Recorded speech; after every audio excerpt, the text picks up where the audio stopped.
Welcome to the Windows Computer and Technology channel. A couple of weeks ago, we talked about what is available in Windows as a basic word processor, and that for a big part of anybody out there, it's probably enough to do what you want or need to do.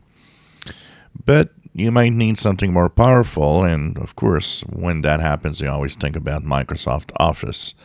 Now, Microsoft Office is great. I am subscribed to the Office 365, and I'm happy with that because I use it a lot. But honestly, why pay? Because you have a solution that is very powerful, very good. And if you need something that's more powerful, you can use the Libre Office suite of software. It contains the equivalent of Word, Excel, and so on. You can see it here.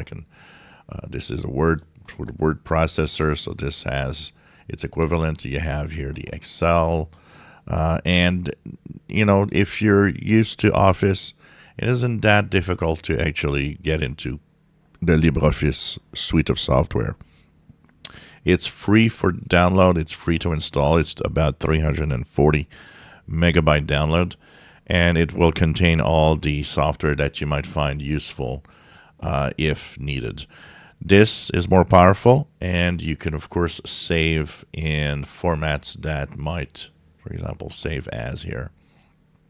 By default, of course, it has its own format for saving, but you can go here and say, okay, well, I want to save in a Word format. So you can say, Word 2007, for example.